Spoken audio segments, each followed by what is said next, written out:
इंद्रनगर का राजा पढ़े लिखे नहीं थे, इसलिए उन्हें अच्छा नहीं लगता था, क्योंकि वह सोचते थे कि अगर मुझे पढ़ना आ जाए तो बहुत अच्छा होगा।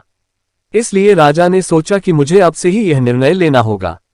वह अपने मंत्री को बुलाते हैं, उससे बात करते हैं। मंत्री कहता है कि आप चिंता न करें, मैं आपके लिए जल्द ही किसी गुरु का इंतजाम करता हूँ।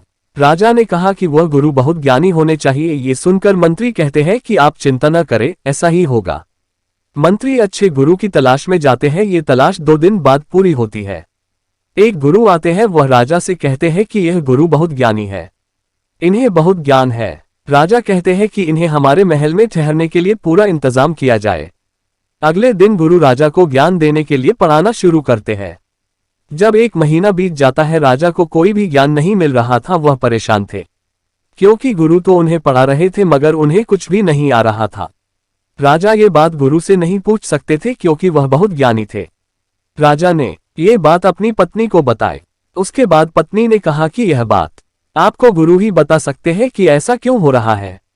अगले दिन राजा गुरु से पूछते हैं कि आप बहुत ज्ञानी हैं, आपको सभी तरह का ज्ञान है, मगर मुझे ज्ञान क्यों नहीं मिल रहा है। ये सुनकर गुरु कहते हैं कि बात बहुत छोटी है, मगर इस बात में गहराई छुपी है। मैं आपको बताना चाहता था मगर कह नहीं पाया था। राजा कहते हैं कि आप मुझसे कह सकते हैं। गुरु राजा से कहते हैं कि आप जब भी शिक्षा ग्रहण करने आते हैं तो आप सिंहासन पर बैठ जाते हैं, मुझे नीचे बिठा देते हैं, क्योंकि आप राजा हैं।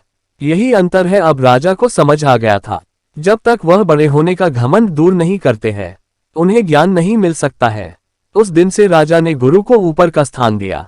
अब राजा को सब कुछ धीरे धीरे आने लगता है, क्योंकि उन्हें अब पता चल गया था जीवन में घमंड नहीं करना चाहिए।